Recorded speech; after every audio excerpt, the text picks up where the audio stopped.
Good afternoon. Afternoon. Good afternoon. Sir, please, can we know you?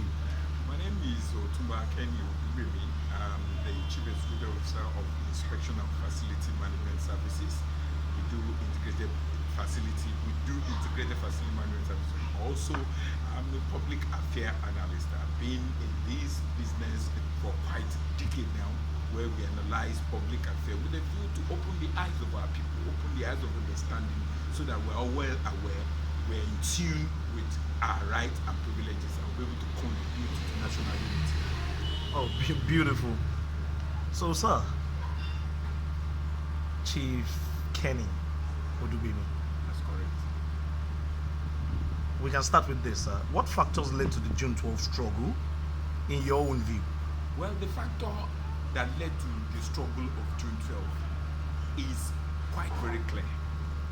It's a kind of stolen mandate. It was clear in 1983 that Are M.K. Abiola was involved in presidential election in 1983, which was nationally acclaimed, free and fair. But it was annulled based on prejudices, based on conspiracy, based on misnomer, based on ethnical bigotism. Oh. So, sir, what is the state of democratic governance in Nigeria today? The state of democratic governance in Nigeria is in comatose. It's in state of quagmire. Wow. Because we are having people who do not have clear understanding of democracy occupying the lower and upper house. They are unnationalistic because they do not command the respect of the people. They do not command the level of trust that people require. And it's imminent that most of what is being promoted are something that is in minor, whereas they live in major issues. So, sir, do you say, or do you think, or should I just ask you, do you think any lesson has been learned from the June 12 struggle? I don't think any lesson has been learned because the mandate was stolen. It was people are being oppressed, values are being eroded. You will see clearly now that the issue of June 12 in the present day democracy is treated with a wishy-washy, with no clear-cut values derived from it. It's been hijacked by people who only came on a platter of gold, who only ride on the misnomer to come and occupy high echelon of the society.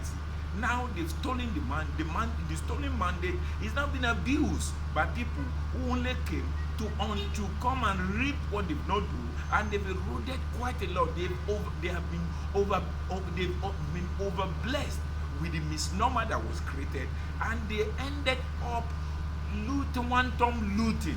And you can see that democratic governance has no place. People are suffering, people are oppressed. You see now there's no democratic value because people who are conducting it now do not have understanding of what true democracy, because most of them went through transitional mode to occupy the post they are in presently. So, sir, you're telling me in one word, no lesson has been learned from No the lesson June has 12 been struggle? learned, because if lesson had been learned, we won't be in this state of comatose. We won't be in this precarious situation. We won't be in the case of anarchy. We won't be in the case of deep oppression. We won't be in this case where we now nepotically treat our people, where we marginalize people, where the agitation is now being at high crescendo. Land is full of blood. Wow. It doesn't show there's any legislation. It is a hijack of power. It's a misnomer.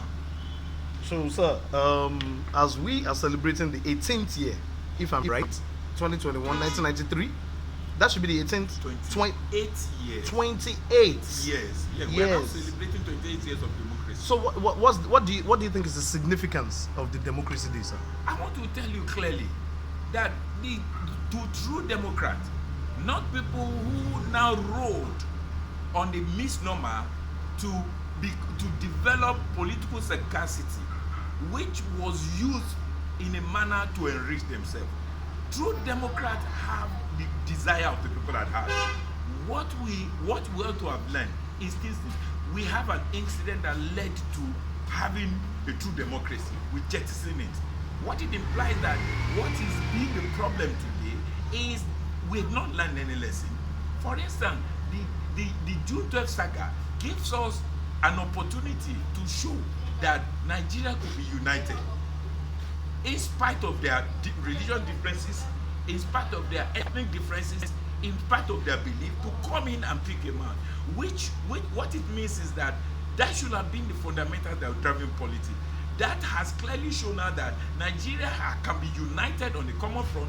Nigeria can forget who they are. Nigeria can forget their religious inclination. Nigeria can forget their ethnic sentiment and come in unity. So I believe that what should have entrenched is the spirit. And Nigeria could see somebody who was nothing, who rose from the dungeon to acquire political power, to